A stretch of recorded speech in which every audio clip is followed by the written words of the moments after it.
의인의 소망은 즐거움을 이루어도 악인의 소망은 끊어지느니라. 아멘. 할렐루야.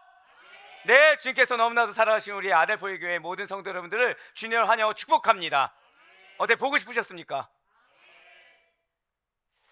몇 명만 하면서 우리 크게 한 것 같고 별로 안 보고 싶은 것 같은데, 뭐 저를 안 보고 싶어 하면 좀 어떻습니까? 자, 우리 좌우에 있는 분한테 좀 이렇게 환하게 인사하시면 좋을 것 같아요. 너무 보고 싶었습니다. 민망해하면 거짓말이에요. 민망해하면 거짓말입니다. 예, 이 가족이라고 해도 잘 못 보시잖아요. 저희 집만 그런 걸로. 자, 우리 한 번 더 인사하실 때 우리에겐 소망이 있습니다. 자, 우리 한 번 더 인사하실 때는 이번이 제일 크게, 제일 확신 있게 하셔야 돼요. 반드시 소망은 이루어집니다.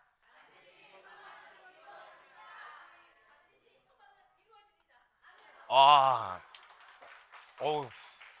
자, 오늘 저희 여기서 끝낼게요. 예, 거의 끝난 것 같네요. 네. 예, 이 정도 의지. 왠지 이루어질 것 같네요, 진짜. 예. 사실은 이제 원래 이따가 이제 말씀드리려고 했는데, 우리가 이제 기도했던 금요 철학 때마다 기도했던 기도 제목 중에 한 가지 큰 기도 제목이 또 응답이 됐어요. 예, 자, 절단 한번 크게 고백하실게요. 나의 기도가 그의 기도입니다. 예, 이게 무슨 고백인지 아세요? 그분의 기도가 나의 기도가 돼서 나의 기도도 그분의 기도와 마찬가지로, 자, 크게 고백하시겠습니다. 반드시 응답됩니다. 아멘. 네, 어떤 기도 응답인지는 잠시 후에 말씀을 드리도록 하고요. 예, 맞습니다. 여러분들 어떻게 기도 제목 있으십니까? 이쪽은 없고 이쪽만 있는 걸로. 자, 그럼 이쪽 보고 갈게요. 자, 어떻게 소망이 있으십니까? 예, 어떻게 소망이 있으십니까? 예, 소망 없는 분은 없을 거예요. 예, 소망 없는 분은 없고, 순간 당황해서 말씀 못 하셨을 뿐이지, 예, 기도 제목 없는 분 없고 소망 없는 분 없습니다. 자, 그러면은 그 소망 중에 여러분들의 참된 소망은 뭐라고 알고 계십니까? 답은 알지만 왠지 내 마음과 지식이 달라서 얘기할 수 없는 그 이름. 내 마음 가운데는 육신도 나왔으면 좋겠고, 물질도 해결됐으면 좋겠고, 뭐 어떤, 아멘이 바로 나오네요. 네, 뭔가 여러 가지로 해결된 부분들이 많은데 머리는 누구라고 알고 있어요? 자, 절단 고백할까요? 예수 그리스도. 네, 맞아요. 예수 그리스도라는 걸 알아요. 모르지 않습니다. 근데 여러분들 삶 가운데서 정말 예수 그리스도만 바랄 수가 있게 되든가요? 여러분들 정말 참된 소망이 예수 그리스도가 되고 계십니까? 너무 힘들다는 거예요. 그게 안 된다라는 거죠. 사실은 이제 연세가 좀 있으신 우리 권사님이나 장로님들 같은 경우는 왜 이게 안 되지? 예수 그리스도만이 참 소망인데 라고 할 수 있지만, 죄송합니다. 이게 제 실례라면 한창인 분들 지금 방금 전에 예수 그리스도를 말씀 못하신 분들은 나는 청년이어서 얘기를 못했구나 생각하시면 돼요. 한창이신 분들은 쉽사리 나오지가 않습니다. 왜? 현실에 여러 가지 기도 제목이 많은 거예요. 여러 가지 좀 응답이 아니라 해결만이라도 됐으면 좋겠는 문제거리들이 허다하다라는 거죠. 예, 맞습니다. 여러분들에게는 기도 제목이 있어요. 근데 그 기도 제목을, 아멘. 네, 감사해요. 예, 기도 제목에 아멘이라고 적혀 하는 거 보니까 우리 요한이는 일단 응답된 걸로 우리가 믿읍시다. 예, 그럼 소망이라고 우리가 한번 바꿔봅시다. 여러분들 소망이 있으십니까? 자, 이 소망이란 단어는 어떻게 들리시나요? 그러면 소망이란 단어는 어떻게 부정적으로 들리십니까? 아니면 어떻게 긍정적으로 들리십니까? 예, 우리 요한이는 긍정적으로 들린다고 하네요. 예, 도와주기 위해서 있는 것 같아요. 자, 우리가 소망이란 단어는 긍정적으로 들립니다. 영어로 호프라고 하죠. 호프는 긍정적으로 들리고 굉장히 부정적인 요소라고는 단 하나도 존재하지 않는 것처럼 들려져요. 예, 대다수의 많은 분들이 이 소망에 대해서는 긍정적으로 생각하고, 또 이러한 소망은 거의 다 좋은 거로 생각하기 마련이라는 거죠. 하지만 반드시 잊지 마시길 바랍니다. 소망에는요, 거짓 소망이 있습니다. 소망에는요, 헛된 소망이 있어요. 무슨 말씀일까요? 우리가 품지 말아야 할 소망이 있다는 거예요. 우리가 품어서는 안 되는 소망이 있다는 거죠. 그것이 어떤 소망이라고요? 그것이 헛된 소망이요, 그것이 거짓 소망이라는 것입니다. 진실로 왜 거짓 소망, 헛된 소망이 있고 우리는 그것을 품어서 안 되는 것입니까? 헛된 소망, 거짓 소망은 여러분과 저에게 배신감을 안겨준다는 거예요. 무엇을 안겨준다고요? 애써 내가 기도하고 품었어요. 원하는 대로 되지 않는 겁니다. 내가 기대했던 것만큼, 내가 노력한 것만큼 그 소망이 이루어지지 않았다라는 거예요. 그래서 내 마음 가운데 뭐가 있어요? 좌절감, 낙심감, 배신감이 있다라는 거죠. 부정적인 감정을 품게 한다라는 것입니다. 그렇기 때문에 아예 처음부터 갖가지 하지 말아야 할 소망이 헛된 소망, 거짓 소망이라는 것입니다. 요즘 뉴스의 일면을 장식하고 있는 기사 중에 하나가 무엇이 있습니까? 바로 전세사 기자들이에요. 있어서는 안 될 일들이죠. 전세사 기자들 같은 경우는 어떤 자들입니까? 안락한 집에 대해서, 마음 편히 거주할 수 있는 집에 대한 많은 사람들의 소망을 짓밟아버린 자들입니다. 그러면 이단 사이비 교주들은 어떻습니까? 영원한 생명에 대한 소망, 저 천국을 사모하는 그 소망을 물거품으로 만들어버린 자들이에요. 모두 다 거짓으로 말미암아 사람들의 소망을 짓밟아버렸다는 것이죠. 무엇을 짓밟았다고요? 절대 고백하시겠습니다. 거짓. 맞아요. 거짓으로 말미암아 사람들의 소망을 짓밟아버렸다는 것입니다. 이러한 거짓의 아비를 성경은 뭐라고 대답합니까? 바로 사탄이라고 대답한다는 거예요. 그렇기 때문에 이 땅에 존재하는 어떠한 거짓, 사기, 기망, 속임수와 같은 가짜는 모두 다 사탄과 연관이 되어 있습니다. 하지만 우리가 믿는 하나님만이 거짓과는 단 1%도, 단 0.001%도 전혀 상관이 없는 분이라는 사실을 반드시 믿으시길 바래요. 자, 절대 고백하겠습니다. 하나님은 거짓과 상관이 없으십니다. 그래서 모세가 이렇게 선포하고 있는 거예요. 바로 민수기 23장 19절의 말씀입니다. 하나님은 사람이 아니시니 거짓말을 하지 않으시고 인생이 아니시니 후회가 없으시도다. 어찌 그 말씀하신 바를 행하지 않으시며 하신 말씀을 실행하지 않으시랴. 아멘. 그렇기 때문에 여러분과 저는 이 세상 가운데 무엇이 진실인지, 무엇이 거짓인지, 또 무엇이 참된 것이고 무엇이 그렇지 않은 것인지를 반드시 구별할 수 있어야 된다는 거죠. 아니, 그런데 여전히 연약해요. 여전히 부족합니다. 여전히 일천한 우리가 어떻게 그렇게 참과 거짓을 구별할 수가 있단 말입니까? 어떻게 진리와 비진리를 우리가 구별할 수 있다는 거예요. 여러분들이 그동안 선택했던 걸 한번 생각해 보시길 바랍니다. 거짓을 선택하고자 노력하신 분은 없습니다. 오답을 선택하고자 노력하신 분은 없어요. 또 이 자리에 계신 분들 중에 나 하나 잘 살아보겠다고 그 길을 선택하신 분도 단 한 분도 없습니다. 근데 항상 선한 결과만 나오던가요? 항상 진리만을 선택했습니까? 항상 참된 것만 나왔습니까? 아니라는 거예요. 왜입니까? 여러분과 저에게는 사실은 절대적인 기준이 있어요. 실패하지 않을 절대적인 기준이 있다는 거죠. 진리와 비진리를 구분하기 위해서 그것이 하나님께 속했는지 아니면 인간에게 속했는지 세상에 속했는지, 즉 하나님께 속한 것이 아닌지가 절대적인 기준이 되어야 된다는 사실을 반드시 잊지 마시길 바랍니다. 왜요? 거짓이 없는 유일한 분이 누구이기 때문에? 하나님이시기 때문에 그 하나님만이 절대적인 기준이 되지 않고서는, 정확히는 그 하나님께 속한 것, 그것이 우리의 판단의 기준이 되지 않고서는 우리는 얼마든지 속아 넘어갈 수가 있다는 거죠. 예, 그렇습니다. 여러분과 저의 소망이 마찬가지라는 거예요.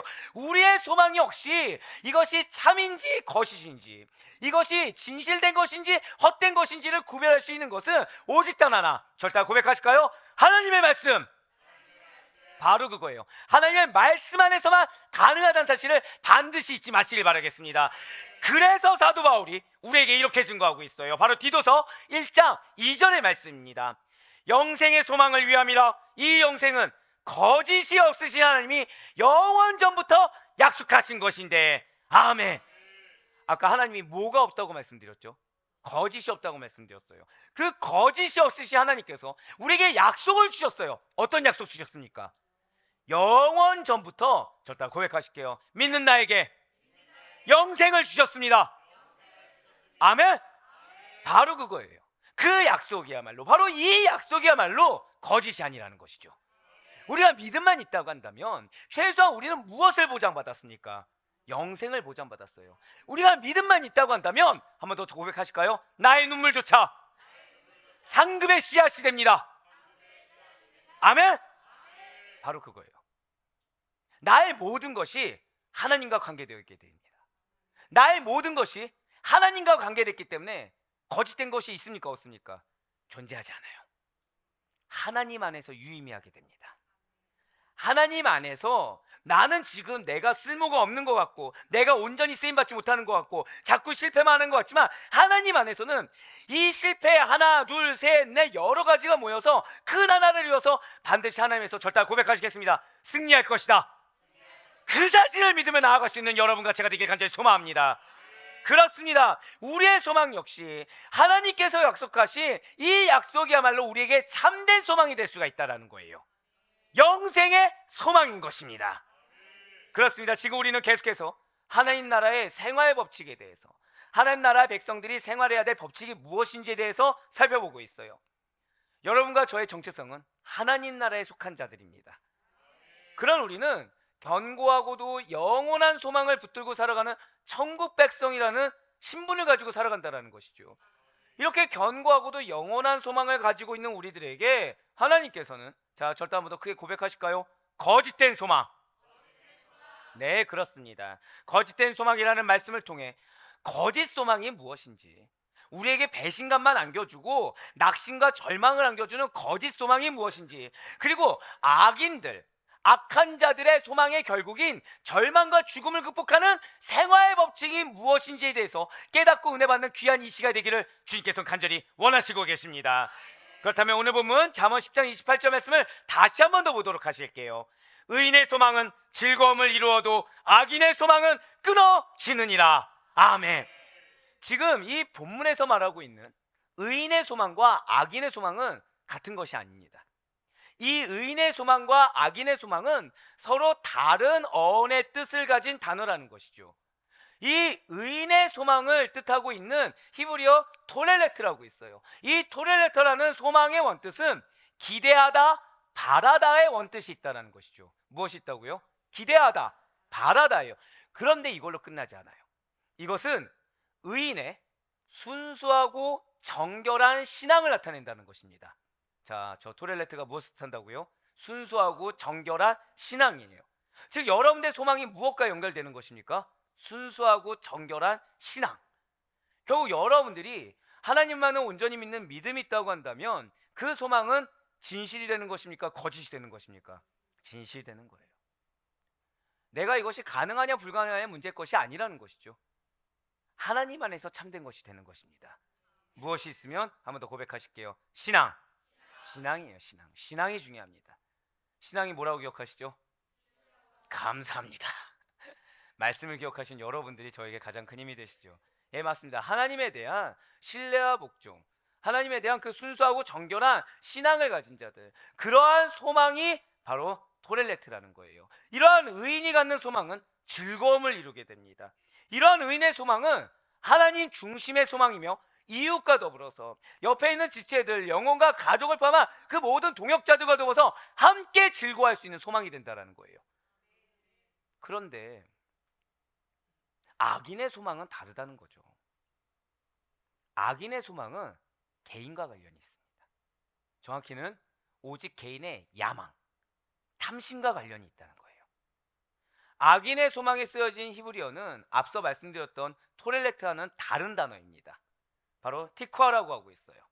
이 티쿠아라는 단어는 기대하라는 뜻이 있습니다. 또한 꼬다. 왜 우리 막 꼬아서 얘기한다 하잖아요. 그런 꼬다, 묶다, 기껏 풀어놓은 거를 얽혀서 묶는 것처럼 묶다라는 의미도 같이 갖고 있다는 거죠. 결국 소망이 우리 인생을 어떻게 한다는 거예요? 꼬이게 만든다는 거예요. 그 소망이 우리 인생을 어떻게 한다는 거예요? 묶이게 만든다는 것입니다. 어떤 소망이요? 악인의 소망이. 이러한 악인의 소망은 그렇기 때문에 왜곡되고 잘못된 소망입니다.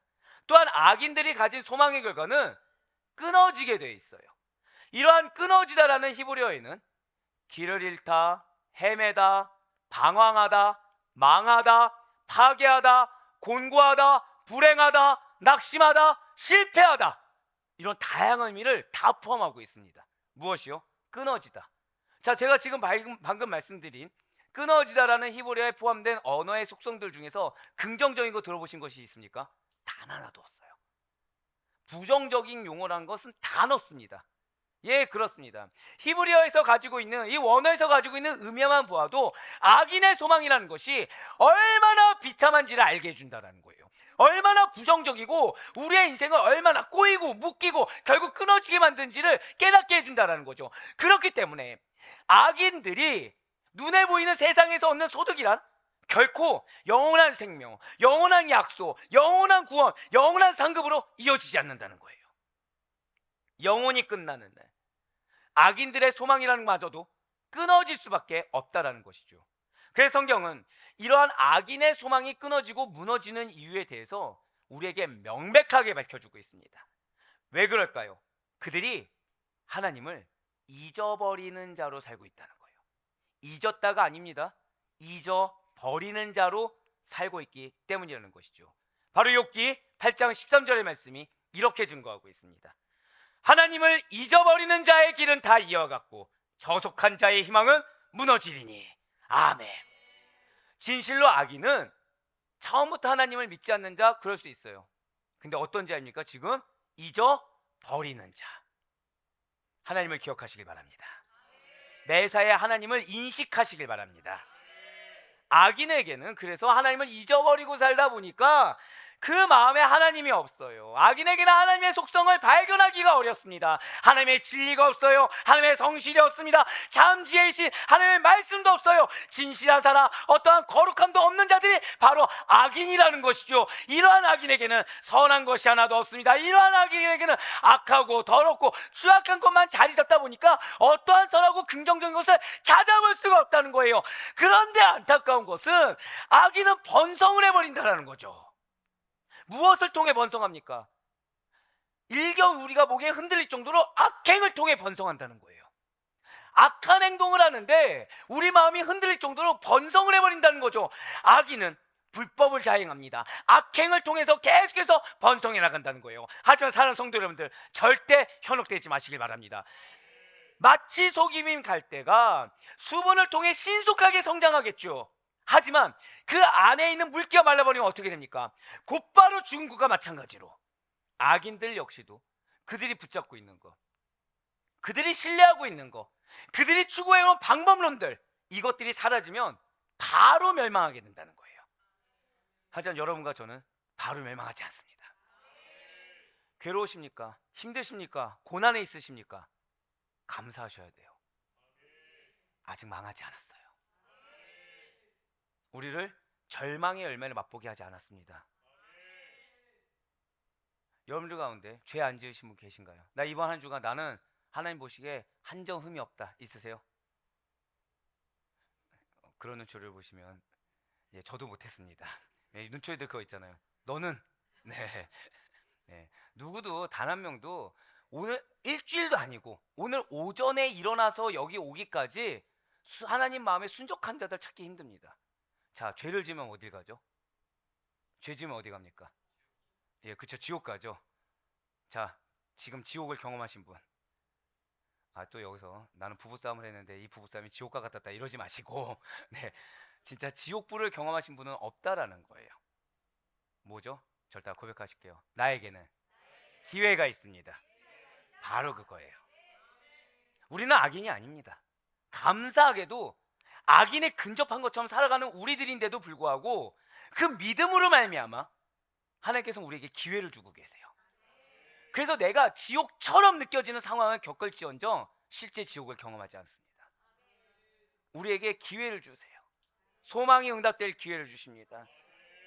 천국 백성이 합당하게 은혜란 걸 경험하는 기회를 주세요. 그래서 다시 한 번 더 힘 얻어 나아갈 수 있는 힘과 능력을 주십니다.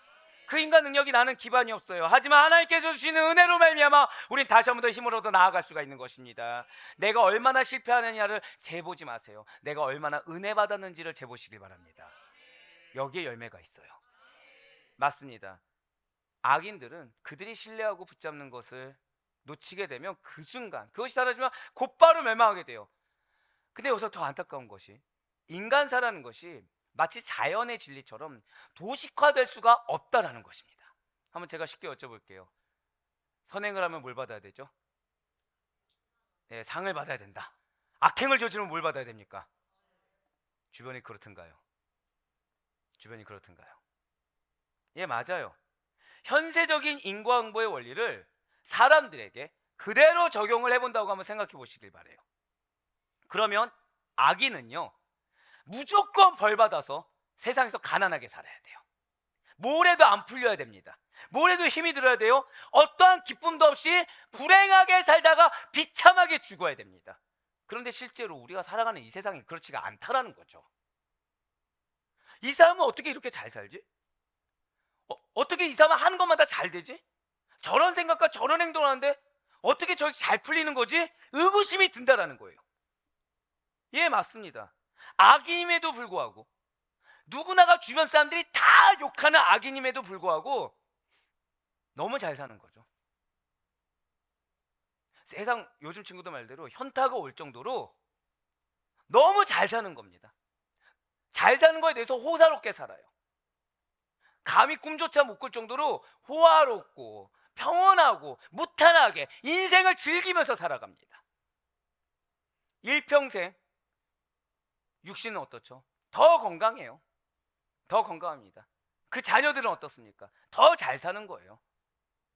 나는 그런 사람들보다 배, 3배, 4배, 아니 평생을 노력하며 사는데 난 내 사랑하는 자녀에게 물려주지 못할 것들을 그들은 아무것도 안 하고 악행을 저지르면서 잘 먹고 잘 사는 거를 물려주는 부조리함을 우리에게 안겨주고 있다는 거죠. 그런데 반드시 잊지 마시길 바래요. 악인은 급속히 성장했듯이 그들의 결국 역시도 급속히 망하게 되는 것입니다. 왜 얘기했습니까? 그들은 진짜가 아니라요, 가짜 소망 가운데 살기 때문이라는 거죠. 외견상 보면 누가 악인인지 누가 선인인지 사실 모릅니다. 누가 진짜 소망을 가진 자인지 누가 가짜 소망을 가진 자인지 모른다는 거예요. 바로 여기에 여러분과 제가 거짓 소망이 아니라 지금 현실에 매여서 눈을 돌릴 것이 아니라 진짜 소망을 붙들어 하는 이유가 바로 여기 있다라는 거죠.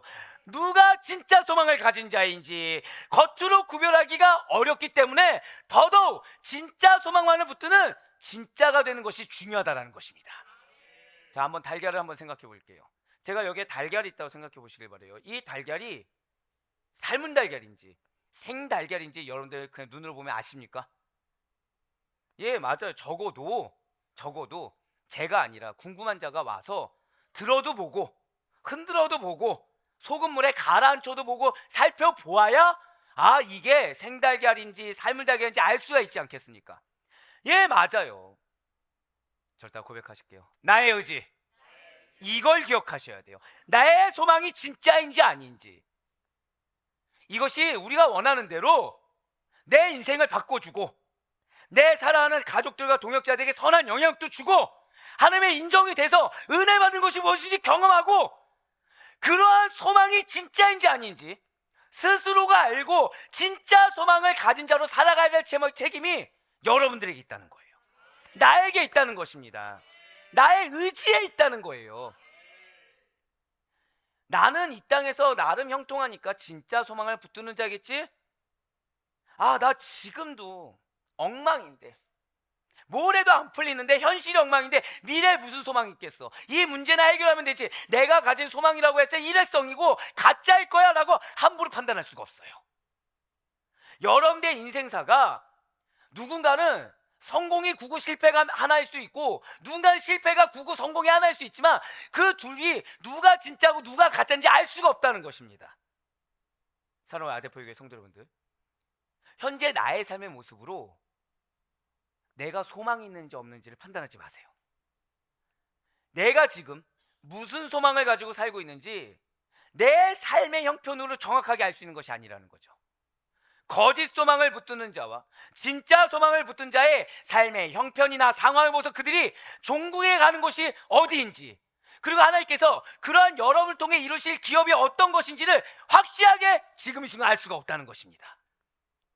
지금 형통하다고 해서 기업이 견고한 게 아니에요. 지금 절망 가운데 있다고 해서 기업이 갈대와 같이 무너질 것이 아니라는 것입니다. 거짓 소망을 붙드는 자들도요, 세상의 존경을 받으며 살 수가 있어요. 헛된 소망을 붙드는 자들도 명망 있는 학식을 자랑하며 고고한 기쁨을 드러내는 형통한 삶을 살 수가 있다는 거죠. 그런데 이것은 진짜 소망을 가진 자들도 마찬가지로 사람의 인정을 받으면서 살 수가 있다는 것입니다. 그렇다고 해서 거짓 소망을 붙드는 자들이 다 세상 욕심을 추구하니까 무조건 잘 먹고 잘 살며 형통한 것도 아니라는 거예요. 거짓 소망을 붙드는 자들 중에서도 비천하고 낮은 자리에서 또 형편없이 기운 가세로 인해서 근근히 먹고 사는 인생을 살 수도 있습니다.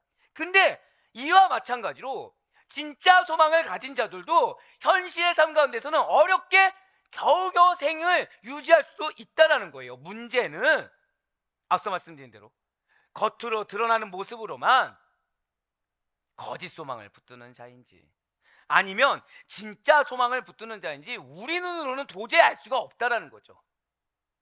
여러분들의 기업이라는 것이, 자 한번 저따라 고백하실까요? 나에게는 기업이 있습니다. 앞서 무슨 말씀 드렸죠? 여러분들 우리 말씀을 찾는 동안에 제가 그 말씀 드렸어요. 언제 기쁘다고 말씀드렸습니까? 여러분들 향한 약속의 말씀이 풍성할 때 그때 기쁨이 있다고 했습니다. 자, 약속의 말씀이 무엇이죠? 하나님이 주신 말씀입니다. 저따라 고백하실게요. 나에게 약속이 있습니다. 아멘. 오늘 처음 오신 분이든 간만에 오신 분이든 계속 오신 분이든 미리 저는 말씀을 들었기 때문에 계속해서 기도하고 있어요. 근데 기도했을 때 동일하게 말씀을 주셨다는 거죠. 그럼 공통점은 무엇입니까? 약속이 있다는 거예요. 기업이 있다는 거예요. 할렐루야. 그런데 여기서 우리가 경각심을 가질 것이 있습니다. 그 기업이 누군가는 경고할 수 있고 누군가는 쉽게 사그라질 기업일 수도 있다는 거예요. 근데 지금 살고 있는 모습만 가지고 함부로 판단할 수가 없다는 것입니다. 이것은 누가 구원을 받았는지, 누가 구원의 완성을 이룰 수 있는지 누구만 아십니까? 맞아요. 오직 하나님만 아신 것과 마찬가지예요. 교회 안에도 구원받지 못할 자들이 있습니다. 하지만 교회 밖에도 잠재적인 그리스도인들, 구원받을 자가 있다는 것과 동일하다는 거예요. 그러니 우리는 내가 쉽사리 단정지어서는 안 됩니다. 내가 쉽사리 오해해서는 안 돼요. 내가 쉽사리 정죄하거나 판단해서도 안 되는 것입니다. 우리가 다른 사람들이 진짜 소망을 가진 자냐 아니냐, 즉 다른 이가 가진 소망의 참됨의 여부를 구분하기가 어려운 거지, 우리 자신이, 절대 고백하실까요? 다시 한 번 더. 나의 의지가 중요합니다. 맞아요. 내가 진짜 소망을 붙드는 일 자체가 어려운 건 아니라는 거예요. 쉽게 말씀드릴까요? 여러분들의 배우자가 여러분들을 함부로 판단할 수 있습니다. 죄송해요, 함부로라고 해서. 근데 중요한 거는 배우자의 판단이 중요하지 않다는 거예요. 또는 부모가 자녀를 함부로 판단할 수 있겠죠. 자녀가 부모를 함부로 판단할 수도 있겠죠. 이건 중요하지 않다라는 거예요. 중요한 건 그 판단하는 자의 입술이 아니라, 저 따라 고백하실게요. 나의 신앙. 할렐루야. 이게 정말 중요해요. 내가 정말 하나님을 믿는 신앙이 있다고 한다면, 아까 무슨 약속 주셨습니까? 신앙 있는 자에게 무엇이 있다고 약속하셨습니까? 할렐루야. 그 말씀을 믿는 믿음이 리얼이에요. 다른 거 믿는 거 아닙니다. 그냥 하나님 믿으면 잘 풀린다, 하나님 믿으면 복 주신다, 그런 뜻이 아니에요. 여러분들의 굳건한 믿음이 필요합니다. 순수하고 정결한 신앙이 필요한 것입니다. 흔들림 없는 믿음. 누가 나한테 뭐라고 얘기해도 하나님이 나에게 약속을 주셨다고 한다면, 나에게 사명을 주셨다고 한다면, 이 사명은 저따라 고백하시겠습니다. 반드시 성취됩니다. 아멘. 그 의지가 필요하다는 거예요. 순수히 한번 해볼까요? 그 정도 의지 있으십니까? 그 의지를 갖고 살아오셨습니까? 한 명만 있는 걸로. 원래 분위기를 무겁게 가려고 했는데 우리 권사님이 살려주셨네요. 그 의지가 있으셔야 돼요. 왜 기도가 응답이 안 되는지 아십니까? 그 정도 의지 안 보이셨어요. 약속의 말씀을 주셨지만 어디에 비추어 보셨습니까? 내 형편, 내 상황, 내 감정, 내 마음, 그보다 뛰어난 하나님의 약속 주셨어요. 그러면 그 약속의 말씀 믿고 나아가는 게 성도된 도리인 거지, 중간에 어떤 상황이나 어떤 사람의 말에 흔들리는 게 성도의 도리가 아닌 것입니다. 지금 바로 그 말씀인 거예요. 그렇습니다. 다른 사람은 몰라도요, 나는 나 자신이 예수 그리스도를 진짜로 믿고 예수 그리스도를 진짜로 따르고 있으며 내가 지금 저 천국을, 영생을 소망하고 살아가고 있는지 다른 사람 몰라도 누군 알아요? 나는 알거든요. 나는 알아요. 그럼에도 불구하고 근데 목사님 난 나 자신을 정말 잘 모르겠습니다. 내가 신앙이 있는지 없는지, 내가 지금 붙들고 있는 소망이 진짜인지 아닌지 도무지 알 수가 없습니다. 혹시 이런 분들 계십니까? 사랑하는 성도 여러분들, 반드시 기억하시길 바래요. 소망을 붙드는 자들이 지금 집중하고 있는 것을 보면, 자, 무엇을 보면요? 집중하고 있는 것을 바라보면 그것이 무엇인지를 우리가 보잖아요. 그럼 우리는 그들의 소망이 진짜인지 가짜인지를 알 수 있다는 거예요. 즉 여러분들이 지금 어디에 집중하고 있는지를 보면 여러분들이 품고 있는 소망이 하나님으로부터 기인된 거지, 아니면 내 탐심으로부터, 내 경험이나 생각이나 계획이나 고집으로부터 기인된 것인지를 알 수가 있다는 거죠. 이것은 그들이 집중하는 것이 단순히 어떠한 직업이나 사명의 관점이나 또는 그들이 사역자냐 아니냐에 따라서 달라진다는 것을 의미하는 것이 아닌 것입니다. 예를 들면 목회자니까 그냥 당연히 하나님께 집중하겠지, 아닙니다. 아니에요. 여러분들의 직업이 예를 들어서 건축가니까 집을 짓는 기업을 주신 거, 건물을 이루는 기업을 주신 것을 그걸로 사명을 주셨겠지, 이것이 아니라는 거예요. 직업과 상관이 없습니다. 환경과 상관이 없습니다. 내가 지금 무엇을 추구하느냐는 것은 나의 환경과 내 배경과 내 상황과는 상관이 없어요. 진짜 소망이 있는 자들이 집중하는 것, 그들의 관심과 주로 행하는 일은, 저 고백하시겠습니다. 영혼의 구원. 이 말씀을 또 곡해해서 그럼 전도하라는 얘기인 것보다, 죄송하지만 우리 아델포의 교회에서 전도 나가시다 한 적 있습니까? 없습니까? 한 번도 없어요. 왜죠? 저 고백하시겠습니다. 나의 삶이 전도입니다. 즉 여러분들 삶 속에서 잘 사세요. 여러분들 삶 속에서 믿음 있는 자의 삶이 무엇인지를 증거하는 게 전도지, 전도지 들고 나가서 이날이 있으니까 예수 믿으세요. 내 삶이 지금 예수가 없는데 입술로 예수 증거하면 이거 거짓입니까? 진짜입니까? 그게 거짓이죠.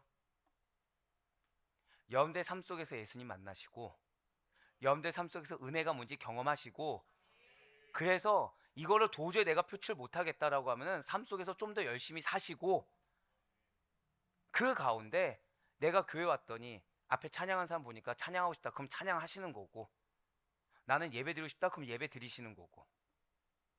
봉사하라고 했습니까? 제가 돈 내라고 했습니까? 아니요. 신앙은 그런 게 아니에요.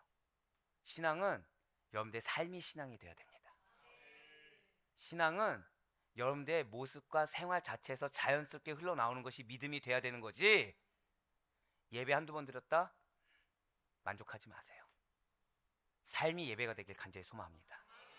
그래서 절대 고백하시겠습니다. 가족에게 인정받겠습니다. 이 미션부터 해결하세요.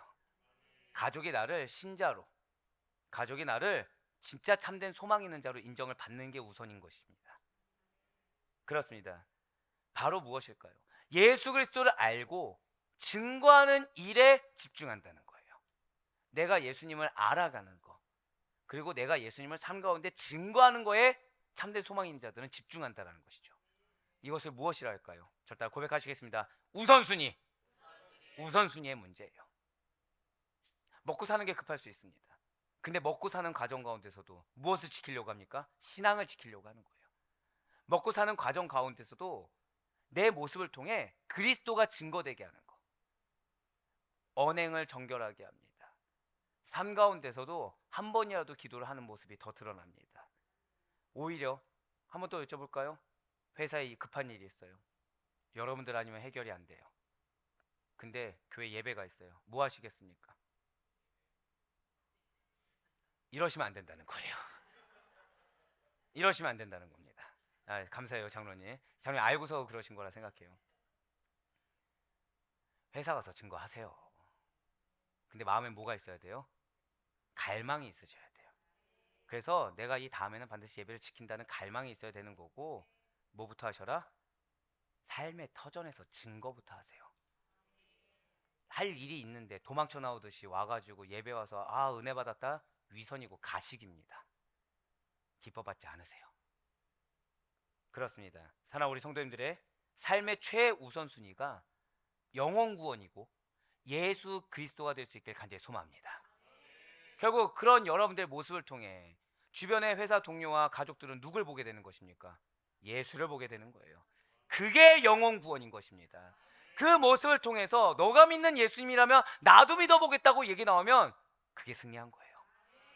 하지만 하나님을 잊어버리는 자들은 소망이 없어요. 제가 방금 뭐라 말씀드렸죠? 잊어버렸기 때문에 외식하는 겁니다. 잊어버렸기 때문에 억지로라도 내가 하나님 있다는 것을 증명해 보이려고 뭐 하는 거예요? 거룩. 내가 교회에서 봉사를 얼마나 했고 내가 돈을 얼마나 바쳤고. 정신 차려야 됩니다.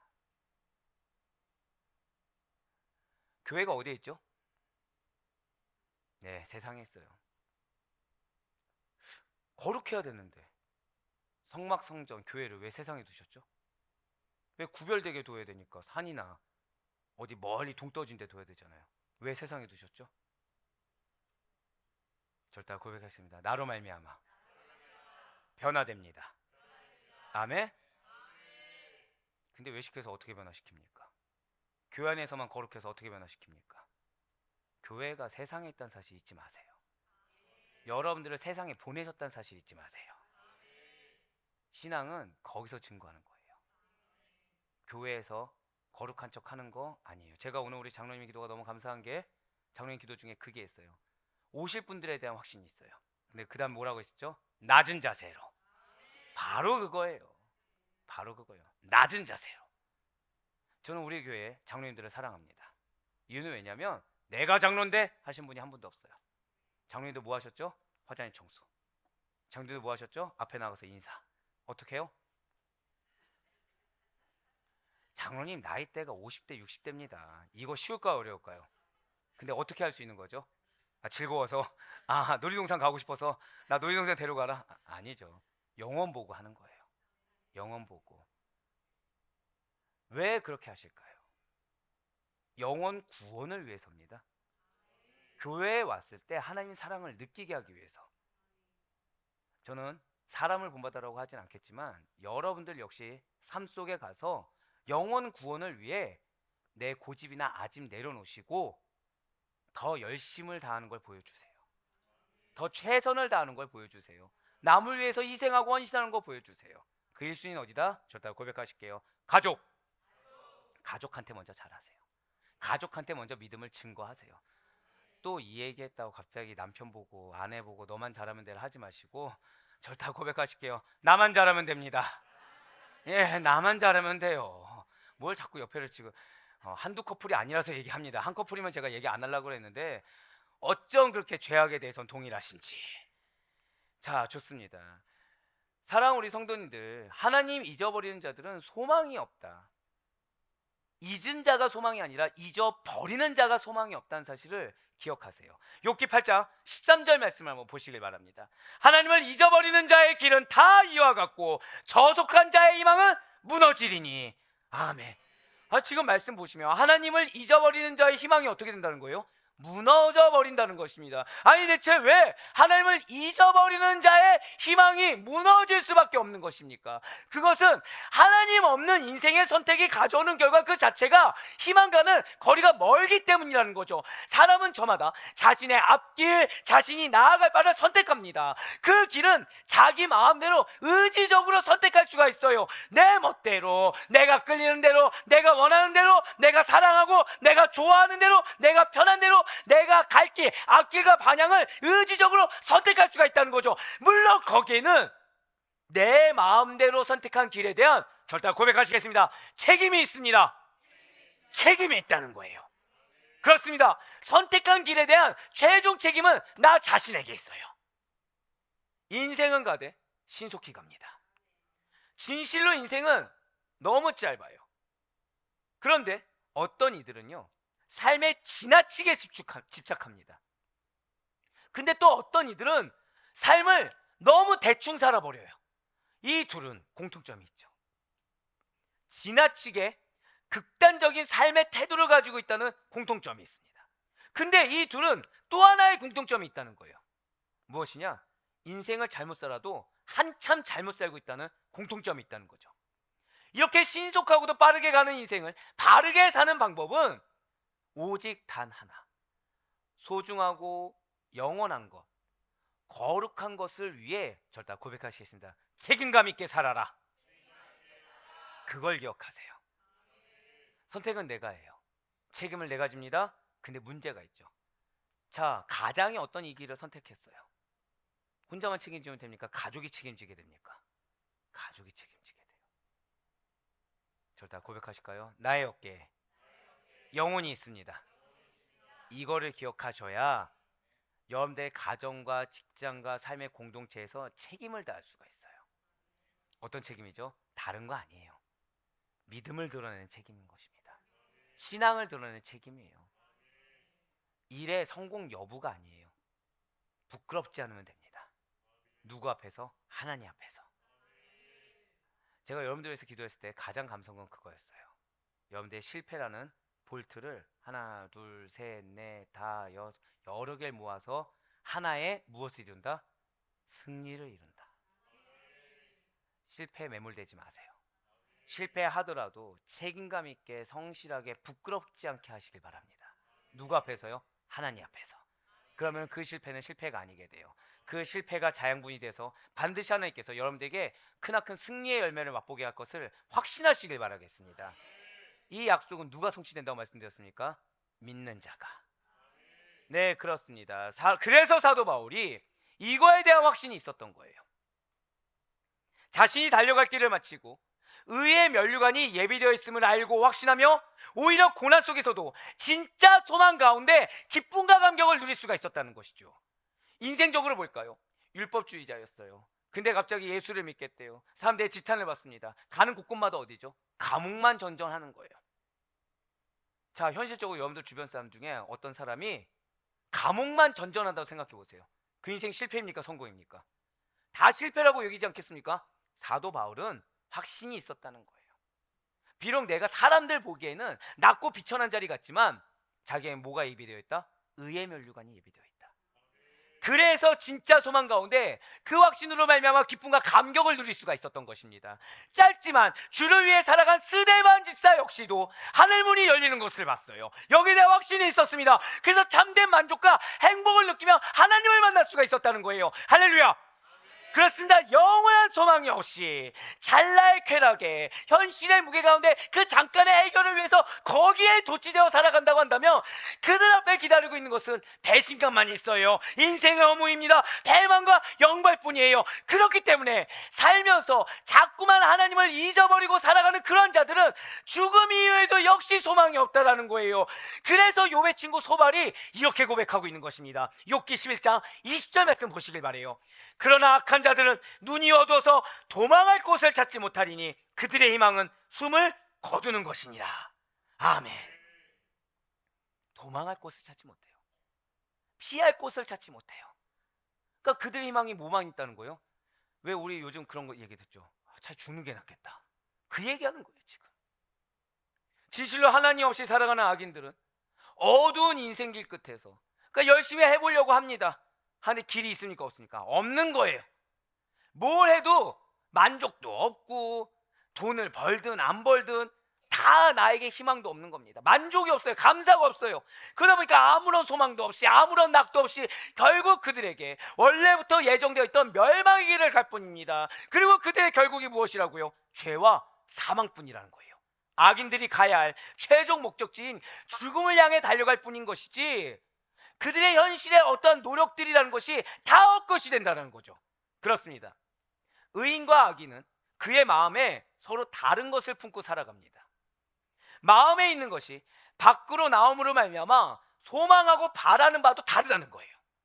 그렇기 때문에 의인과 악인의 소망에 따른 결과도 판이하게 다르다는 것이죠. 이에 대해서 솔로몬은 이렇게 선포합니다. 잠언 10장 23절의 말씀입니다. 미련한 자는 행악으로 낙을 삼는 것 같이 명철한 자는 지혜로 낙을 삼느니라. 아멘. 이 말씀을 마음에 새기시길 바래요. 즐거움이 어디에 있다고요? 지혜에 있다는 거예요. 의인과 악인이 결정적으로 다른 점은 하나님의 지혜가 담긴 말씀이 그들 삶 가운데 들어가 있는가의 여부라는 것이죠. 할렐루야. 제가 앞서 오늘 기쁨이 가득하다고 했어요. 언제 기쁨이 가득하다고 했습니까? 약속의 말씀이 충만할 때, 풍성할 때. 할렐루야. 여러분들에게 하나님이 뭘 주길 원하시는 것입니까? 절대 고백하시겠습니다. 나에게 즐거움이 있습니다. 아멘? 근데 어떤 자가 즐거움을 누린다고요? 이 지혜의 말씀을 믿는 자. 할렐루야. 그렇습니다. 이 의인은 인생의 궁극적인 지혜가 담긴 하나님의 말씀을 기준으로 살아가요. 아니, 최소한 그 말씀을 믿고 살아가 보려고 한다는 거죠. 하나님의 지혜가 교훈하는 대로 실천하려고 합니다. 하나님께 합당한 자가 되도록 힘쓰며 사는 것을 인생의 낙으로 여긴다는 거예요. 거기에 즐거움이라는 걸 맛보는 겁니다. 앞서 제가 잠깐 그런 말씀을 드렸어요. 감사하게도 우리가 기도 가운데 응답되는 결실들이 있다. 결실 하나라고 말씀 안 드렸습니다. 결실들이라고 말씀드렸어요. 그분들은 괴로움이 있을까요? 없을까요? 있어요. 있어요. 전 잠시 후에 두 분을 말씀드릴 건데, 한 분은 환경이 아직 해결되지 않았습니다. 여전히 육신이 괴로워요. 근데 감사하신 거예요. 감사하신 거예요. 즐거움이 있는 겁니다. 한 분은 오랜 긴 터널을 뚫고 나와서 결실을 맛보았습니다. 감사함이 있는 거예요. 즐거움이 있는 겁니다. 그럼 그 두 분이, 두 가정이 붙잡을 건 뭐였을까요? 말씀이었어요.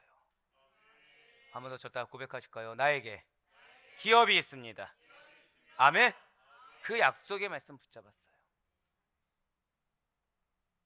작년 이맘때까지만 해도 그 중에 긴 터널 보내신 한 분은 아니라고 하지만 요동하는 게 보였습니다.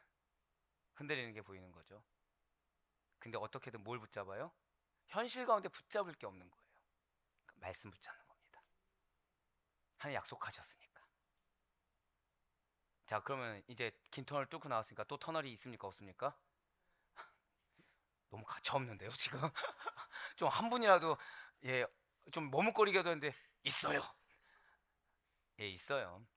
근데 중요한 사실이 있죠. 터널 누가 주셨습니까? 여러분들의 터널 누가 주셨습니까? 하나님이 주셨죠. 누가 나오게 하셨습니까? 그럼 그 다음에 있는 터널을 또 누가 주셨습니까? 하나님이 주셨죠. 하나님 왜 주셨을까요? 절대 고백하실까요? 터널은 나오라고 있는 것이다. 이걸 기억하셔야 돼요. 근데 말씀 붙잡지 않으면 터널 안에서 헤맵니다. 말씀 붙잡으면 이 터널을 뚫고 나오는 거죠. 여러분들 근데 기억하셔야 됩니다. 터널을 왜 뚫죠? 터널 왜 뚫습니까? 빙고. 터널 가는 게 가장 빨리 가는 지름길이에요. 여러분들 인생 가운데 하나님을 만날 수 있는 가장 큰 지름길이 그 터널인 겁니다. 근데 사단은 그 터널이 얼마나 긴지, 얼마나 어두운지, 얼마나 힘겨운지, 답답한지를 집중하게 하는 것이지, 이 터널을 누가 주셨는지, 왜 주셨는지, 그 끝에 뭐가 있는지를 놓치게 한다는 거예요. 저따 고백하시겠습니다. 소망을, 주체를 잃지 않겠습니다. 그걸 잊지 말아야 돼요. 그래서 그 터널조차 즐거움인 거, 기대감으로 말미암은 즐거움인 걸 경험할 수 있는 여러분과 제가 되길 간절히 소망합니다. 반면에 악인은 그렇지 않아요. 행악을 낙으로 삼습니다. 이 터널을 어떻게든 빠르게 가고 싶고 편법을 쓰고 싶어서 악을 행한다는 거예요. 악을 하다 보니까 다른 사람들보다 뭔가 앞서가는 것 같습니다. 자, 터널 안에서 차선을 변경하면 됩니까? 안 됩니까? 근데 변경 왜 하죠? 그거를 즐기는 거예요. 근데 하나님은 뭘 원하시죠? 자, 터널을 빨리 가서 이렇게 가는데 암행단을 만난다고 생각해 보시기 바래요. 암행단 아시죠? 아, 찔리네요. 찔리네요. 딱 한 번 만나봤습니다. 왜냐면 제 걸로 만난 게 아니고 한 분을 모시고 가야 돼요. 변명 같네요, 갑자기. 근데 발인이에요. 발인 시간이 있습니다. 시간이 어떻게 되죠? 촉박한 거예요. 가는데 회개했어요. 예, 그 다음부터 안 합니다. 네, 되게 찔리네요. 예, 사람이 이게 죄를 지으면 말이 많다는 게 맞네요. 갑자기 하는데 갑자기 뒤에서 삐뽀삐뽀 하는 거죠. 차도 기억하고 있습니다. 제네시스였어요. 네, 분명히 뒤에서 아무것도 없는데 갑자기 삐뽀삐뽀 하는 겁니다. 갑자기 사이렌으로 뒤를 세우는 거예요. 지각했습니다. 어떻게 됐다는 거예요? 빨리 가려다가 뭐 했어요? 지각했어요. 돈은요? 지불하고 벌점은 매기고. 하필이면 여러분들 아마 아시겠지만 벌점 보통 줍니까 안 줍니까? 다 걸리셨어요 지금. 보통은 이제 벌금으로 끝내는데 깐깐하신 분을 만나게 하신 거죠. 근데 그러면서 가면서 고백했습니다. 하나님 감사하다고. 제가 이걸로 인해서 다시는 죄는 안 짓겠네요. 한 명이라도 아멘 해주셔서 감사합니다. 여러분들 인생의 터널을 빨리 지나가려고 하면 이렇게 된다는 거예요. 오히려 내가 원하는 시간에 도달도 못하고 안 물어도 될 거를 물어가면서 대가를 치르게 된다는 거죠. 악인이 근데 그거를 그 결과를 알지 못하고 즐겨한다는 것입니다. 무엇을요? 악함을. 그들의 심령은 이미 부패한 상태입니다. 그러니까 죄가 죄인지 몰라요. 인간의 죄된 성품, 인간의 부패한 심성에서 비롯된 본능을 따라서 말하고 행동하며 살아갑니다. 그럼에도 불구하고 악인은 절대 내가 환난을 당하지 않을 것처럼 으스대면서 살아간다는 거예요. 오히려 왜 그렇게 빠른 길이 있는데 그렇게 어리숙하게 우직하게가 이렇게 가는 게 낫지 하면서 은근히 자기를 우월감을 가지고 얘기하는 거죠. 찍어 누른다는 것입니다. 뻔뻔하게 악행을 저지르고서도 돌이킴이 없어요. 후회가 없습니다. 그럼을 인해서 마치 많은 이익을 본 것처럼 으스대고 자랑을 해요. 하지만 이러한 악인의 이익이라는 거, 이러한 불경건한 자들의 이익이라는 것은 한때 타오르다가 사그라들고 마는 불나방의 욕망에 지나지 않는다는 거죠. 시편 6절과 욥기 27장 8절 말씀 보시길 바랍니다.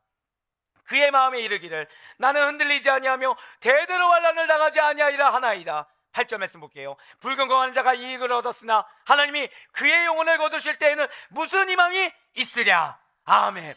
지금 시편 6절 말씀 악인의 말입니다. 악인이 뭐라고 얘기하나요? 나 흔들리지 않아. 나 환난 당하지 않아. 자, 욥기 17장 8절의 말씀에 어떻게 되어 있어요? 그러한 자들이 이익을 얻는 것 같지만 그들의 영혼을 거두실 때 뭐가 없다고요? 희망이 없다는 거예요. 소망이 없다는 것입니다.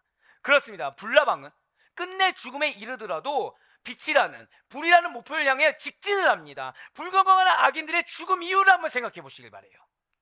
과연 그들에게 무슨 희망이 있겠습니까?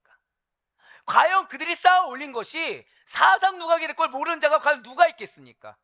사람들은 종종 소망이 없어. 뭐 해 먹고 살지?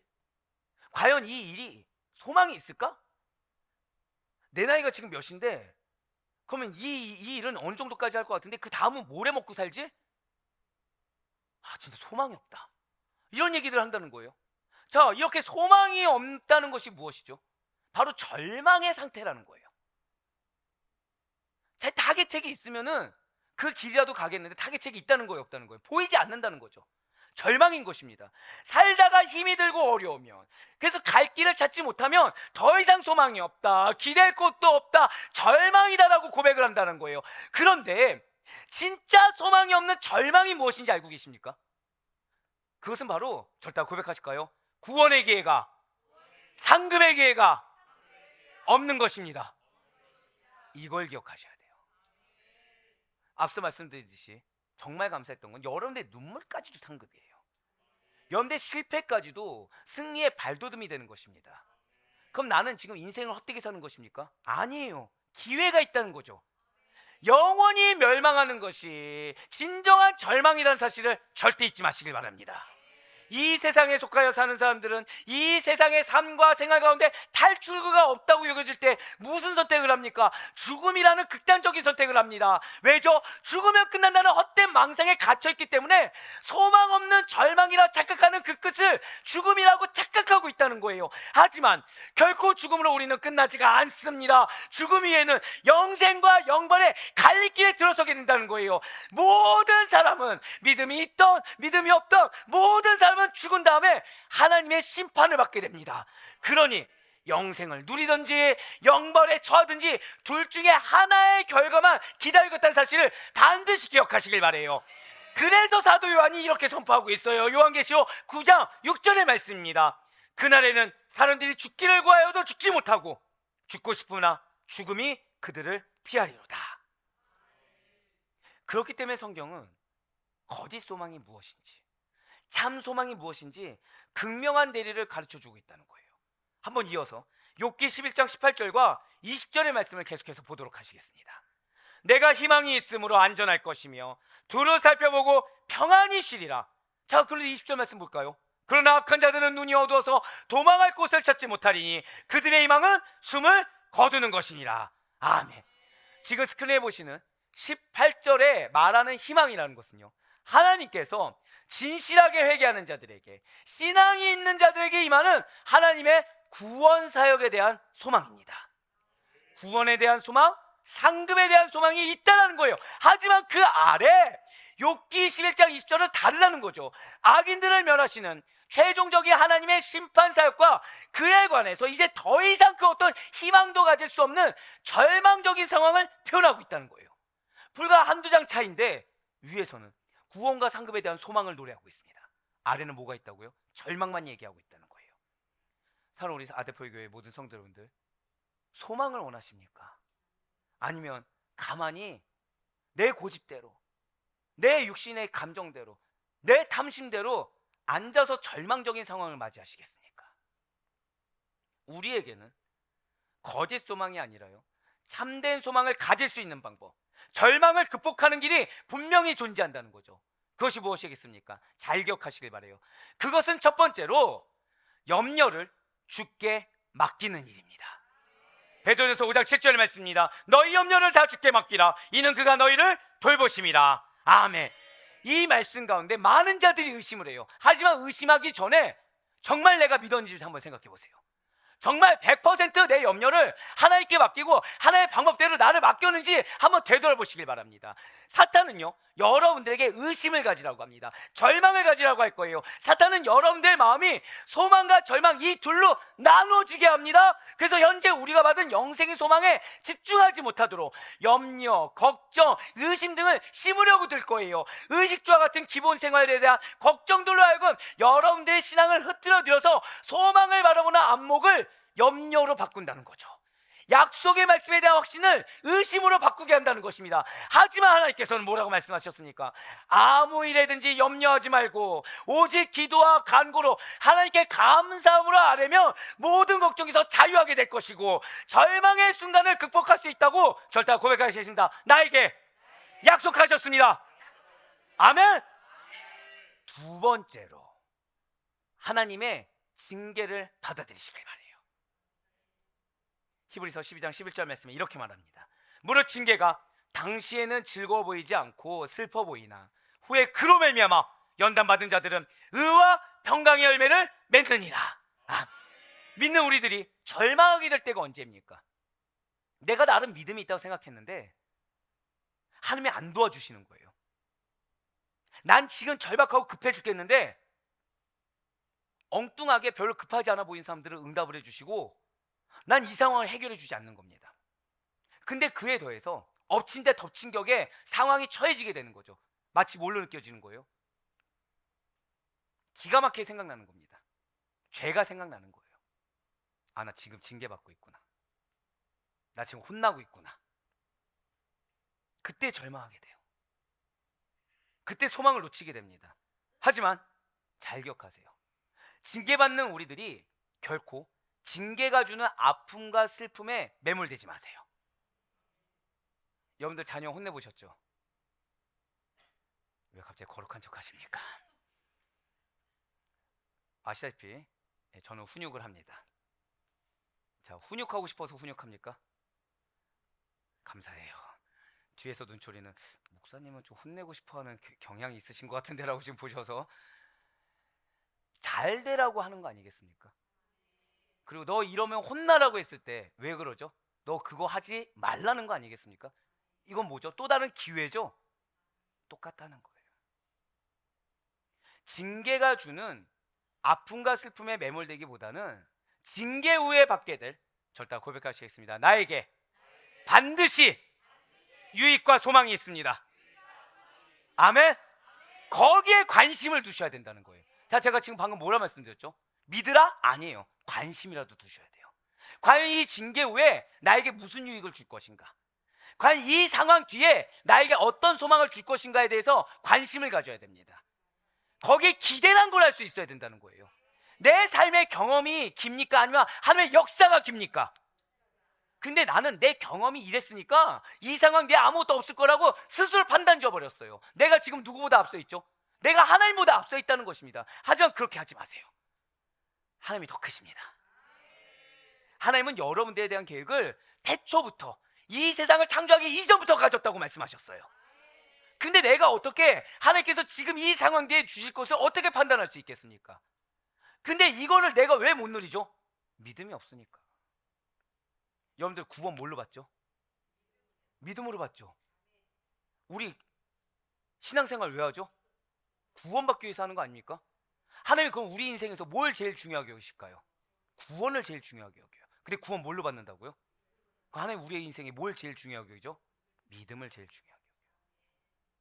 그러니까 믿음이 없으니까, 신앙이 없으니까 현실적인 얘기하는 자들, 인간적인 감정의 메인 자들, 고집스러운 자들, 뭐부터 깨야 되는 거예요? 그거부터 깨야 되는 거예요. 그거부터. 뭐가 회복되기 위해서? 믿음이 회복되기 위해서. 그럼 다시 여쭤볼게요. 여러분들 징계 뒤에 유익과 소망이 있습니까? 없습니까? 그걸 믿어야 돼요. 믿을 수 없다면 거기에 대해서 기대와 관심이라도 가져야 되는 것입니다. 내가 얼만큼 실패했냐는 건 중요하지 않아요. 내가 얼마만한 경험이 있냐 이건 중요하지 않아요. 왜요? 하나님의 역사가 더 크시거든요. 저와 여러분은 우리보다 더 큰 경험과 이성을 가지신 절대자 되신 하나님의 섭리와 주권을 의심하지 말아야 됩니다.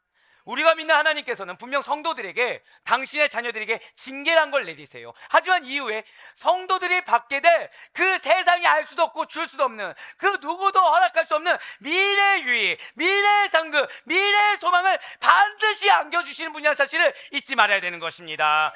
지금 받는 시련과 핍박이라는 현실 자체만을 보시고 슬픔 가운데, 고통 가운데 매몰되지 마세요. 오히려 현재 고통 저편에 이미 주시기로 약속하신 기업, 그 축복 가운데를 확신하며 소망하며 기대할 수 있는 여러분과 제가 되길 간절히 소망합니다. 세 번째로, 이러한 하나님의 약속을 믿어야 된다는 거예요. 고린도전서 10장 13절의 말씀입니다. 사람이 감당할 시험 밖에는 너희가 당한 것이 없나니 오직 하나님을 믿으사 너희가 감당하지 못할 시험 당함을 허락하지 아니하시고 시험 당할 즈음에 또한 피할 길을 내사 너희로 능히 감당하게 하시느니라. 아멘. 사랑하는 우리 아대표 교회 모든 성도 여러분들, 고통과 연단 다음에 오는 열매를 반드시 확신하며 믿으시길 바래요. 진실로 하나님께서는 감당할 만한 시험도 주시지만 또한 피할 길 역시도 준비하여 주시기 때문에 우리는 고통의 연단 뒤에 절대 한번 크게 선포하시겠습니다. 반드시 열매를 맺습니다. 아멘. 이게 얼마나 중요하면 앞서 뭐라 말씀드렸어요. 지금 이게 세 번째 말씀입니다. 내 실패들이 모이고 모여서 무엇을 이룬다? 하나의 큰 승리를 이룬다. 그 열매를 맺게 된다는 거예요. 이러한 하나님의 약속을 믿는 자들만이, 그래서 절망할 수밖에 없는 상황, 포기할 수밖에 없는 상황, 그 상황에서도 하나님을 믿는 신앙으로 이겨낼 수가 있어요. 마지막으로 결국 우리는 무엇을 해야 되는 것입니까? 하나님만을 바라면서 살아가야 된다는 거예요. 시편 42편 11절 말씀입니다. 내 영혼아, 내가 어찌하여 낙심하며 어찌하여 내 속에서 불안해하는가? 너는 하나님께 소망을 두라. 나는 그가 나타나 도우심으로 말미암아 내 하나님을 여전히 찬송하리로다. 아멘. 진실로 성도는요, 결코 믿음을 지키기에 수월한 세상에 사는 것이 아닙니다. 그러니까 여러분들이 시험 드는 거예요, 당연하다라는 거예요. 여러분들의 믿음이 연약해지는 거 당연합니다. 이 세상이 원래 그래요. 하나님이 없다고 대적하는 자들이 판을 치고 있습니다. 그런데 그들과 한 세상을 어우러져서 함께 살아가게 누가 만드셨어요? 하나님이 만드셨다는 거죠. 왜입니까? 그 대적자들이 반드시 절달 한 번 더 고백하시겠습니다. 나로 말미암아 변화될 것입니다. 그게 여러분들 사명이에요. 여러분들 가정의 대적자가 있습니까? 직장의 대적자가 있습니까? 주변의 대적자가 있습니까? 당연하게 여기세요. 이들 변화시키기 위해 날 보내셨다. 그러니까 여기서 교회에서 공력 쏟고 가정이나 직장이나 이런 데 가서 힘 빠진 삶을 하나님이 원하시는 게 아니라 교회에선 체험받고 체험받은 힘으로 어디로 가라? 가정으로 가고 직장으로 가고 삶의 터전을 가라는 겁니다. 그게 하나님의 사명이에요. 왜죠? 그렇게 가서 여러분들이 신앙을 증거했을 때 그 대적자들을 하여금 여러분들 승리를 거두는 거예요. 그들이 변화된다고 생각해 보세요. 그게 승리입니다. 그러니 우리로 인해서 변화될 대적자들의 말, 그들이 주는 상황으로 인해서 절대 낙망하거나 불안해하지 말아야 돼요. 뭐가 해결됐냐 해결 안 됐냐가 중요한 것이 아닙니다. 중요한 건 뭔지 아세요? 저한테 한 번 더 고백하실까요? 나에게 아직 기회가 있습니다. 아멘. 오히려 그렇게 기회가 있음을 믿는 믿음으로 대적자들로 하여금 승리하게 하신 하나님. 자, 누구로 하여금요? 날 대적하는 자들, 그들로 하여금 승리하게 하신 하나님, 우리를 그래서 도울 수밖에 없는 하나님을 바라시면서 찬송의 삶을 사시기 바랍니다. 예수 그리스도를 죽은 자 가운데서 부활하시는 말미암아 여러분들을 거듭나게 하시사 산 소망이 있게 하신 하나님만을 바라면서 살아야 되는 것이지, 여러분들을 어렵게 하는 사람과 상황 보면서 사는 것이 아니라는 거예요. 아무런 처지에 빠져서 극심한 고통을 당할지라도 마치 하나님께서 나를 떠나신 것 같고 나를 버린 것은 아닌가라는 의심이 드는 상황에서도 결코 하나님을 향한 거룩한 갈망을 멈추지 마시길 바랍니다. 그렇습니다. 우리는 궁극적으로 하나님께 소망을 둬야 돼요. 그래서 사도 바울이 마지막으로 우리에게 이렇게 권면하는 것입니다. 디모데전서 6장 17절의 말씀입니다. 내가 이 세대에서 부한 자들을 명하여 마음을 높이지 말고 정함이 없는 재물에 소망을 두지 말고 오직 우리에게 모든 것을 후히 주사 누리게 하시는 하나님께 두며. 아멘. 자, 우리 마지막 말씀, 마지막 줄은 우리 다 같이 고백할게요. 오직 우리에게부터 읽겠습니다. 시작. 오직 우리에게 모든 것을 후히 주사 누리게 하시는 하나님께 두며. 아멘. 믿으시길 바라요. 이게 하나님의 마음입니다. 사랑하는 아데포교회 성도 여러분들, 진실 하나님께서는 세상의 부함, 세상의 잘됨, 세상의 높아짐에 마음을 쏟는 자들, 행악을 저지르면서 뻔뻔하게 살아가는 악인들의 소망에 대해서는 경계하고 대적하십니다. 그렇기 때문에 소망을 가장한 안이 텅 비어있는 헛된 틀에 숨어서 여러분들의 마음을 높이려고 하는 것들, 즉 정함이 없는 재물들은 우리들에게는 거짓 소망에 불과해요. 악인들이 추구하는 것은 결국 여러분들을 위하는 것 같지만 자신들의 탐심을 채울 재물, 이익, 권력, 힘입니다. 그들이 그렇게 산다고 해서 우리가 그렇게 살아가서는 안 돼요. 저 여러분은 달라야 됩니다. 하나님 나라의 백성들은 거짓된 소망을 버리고 참된 소망 대신 예수 그리스도, 그리고 그분이 약속하신 말씀에 소망을 둬야 됩니다. 우리 하나님께서 무엇을 표대 삼으라고 하셨습니까? 오직 예수 그리스도만을 표대로 삼아 그분만을 소망으로 두시고 그분이 주신 약속만을 소망으로 두세요. 마지막으로 저 따라 선포하실게요. 나에게 약속이 있습니다. 나에게 기업이 있습니다. 아멘. 이거 믿고 나아가는 거예요. 그래서 그분이 하신 일과 말씀에 나를 동참하게 하시고 거기에 응답받게 하시는 그분의 뜻하심에 귀를 기울이며 살아가시길 바랍니다. 결국 우리가 원할 자는 누구입니까? 예수 그리스도. 그분만을 원하세요. 그래야 바랄 것 없기는 오직 예수 그리스도만을 바라는 자들에게 주시는 은혜와 허락된 승리를 누리시는 가운데 끝까지 어떤 상황에서도 참된 소망 되시는 예수 그리스도만을 바라시고 품으시며 영생의 소망의 진정한 소망의 주인공이 다 되시는 우리 성도님들 될 수 있기를, 그리하여 천국을 소유한 참된 하나님의 백성으로 살아가시는 약속의 말씀을 받고 그걸 성취하는 과정을 누리며 살아갈 수 있는 즐거운 여러분과 저의 삶이 될 수 있기를 주님의 이름으로 간절히 축원합니다.